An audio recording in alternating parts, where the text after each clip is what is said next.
Welcome back to Beyond Normal Labs.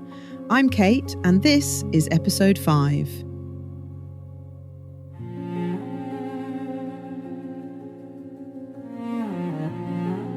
Your great-grandmother didn't take vitamin pills. She didn't optimize her micronutrients. She didn't track her selenium intake or worry about her zinc to copper ratio. But she had energy. She had vitality.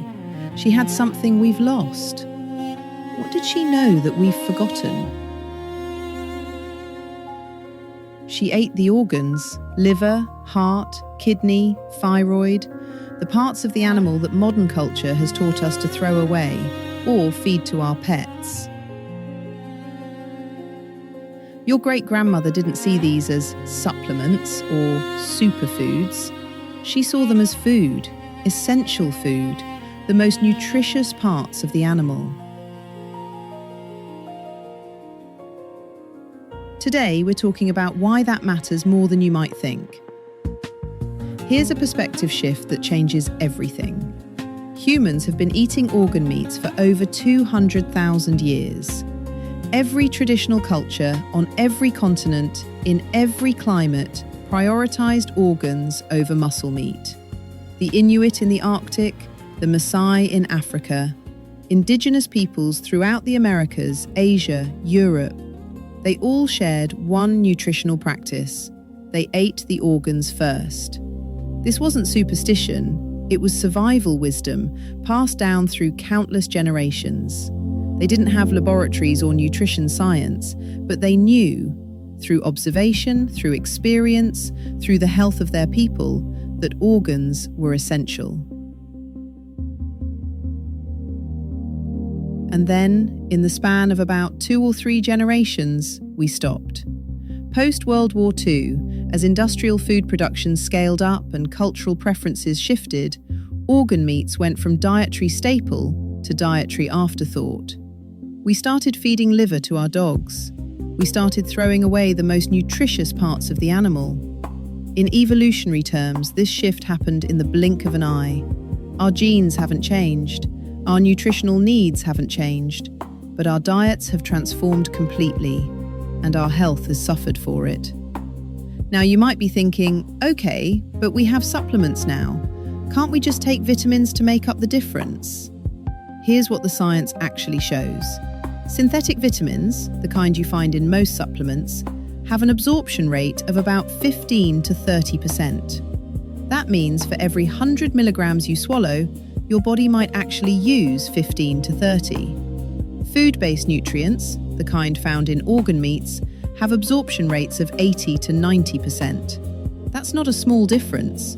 That's a 3 to 6 times difference in what your body can actually use. But it goes deeper than just absorption percentages. When you take an isolated synthetic nutrient, let's say selenium, you're getting one molecule by itself, without the supporting cast it needs to work properly. When you eat liver, you're getting selenium alongside vitamin A, alongside B12, alongside iron, alongside zinc, all in the ratios that nature designed, all working together synergistically. Taking isolated selenium pills is like hiring one violin player and expecting a symphony.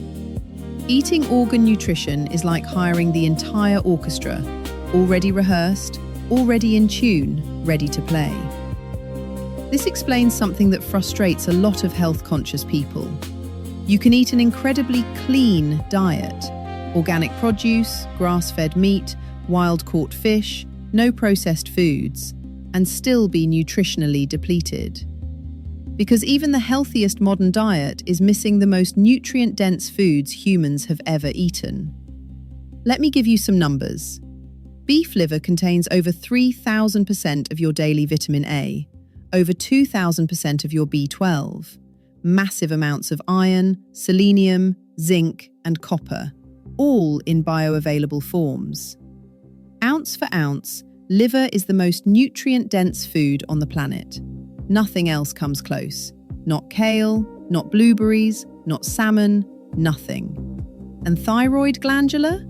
It contains actual thyroid tissue with naturally occurring T4, T3, and the cofactors that support thyroid function, in the form your body evolved to recognize and use.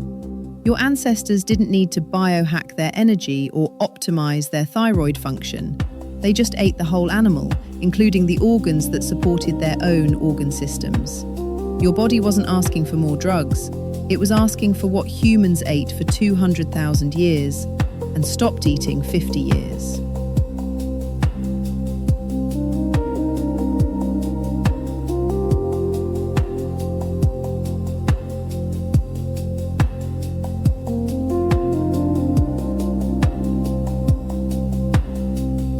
This isn't just ancestral speculation. Modern research confirms what traditional cultures knew intuitively.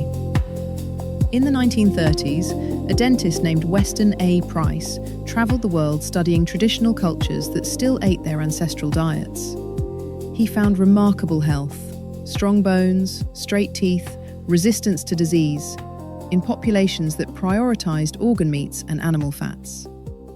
When those same populations adopted modern Western diets, their health deteriorated within a single generation. More recent research has shown that organ meats provide nutrients in forms that are dramatically more bioavailable than synthetic alternatives.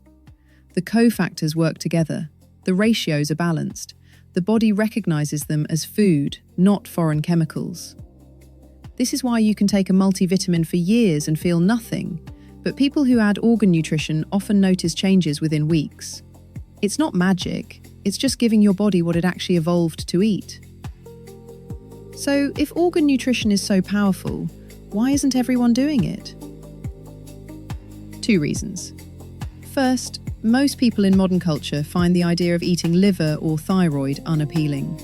We've lost the taste for it. We've lost the preparation knowledge. It feels foreign now. Second, and this is the bigger issue, when people do try organ supplements, they often have a terrible experience. Nausea, burping, stomach upset, feeling off for days.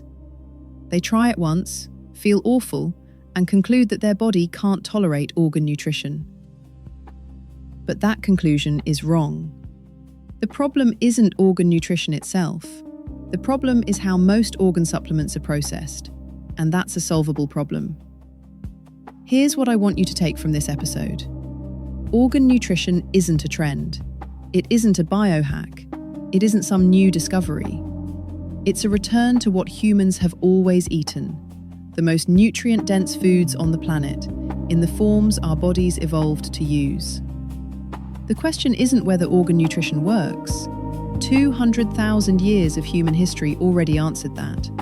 The question is, how do you get it in a form that modern digestive systems, especially sensitive ones, can actually tolerate? That tolerance issue is exactly what we're addressing in episode 6. Because if you've tried organ supplements before and they made you miserable, that's not because the concept is wrong. Something else was.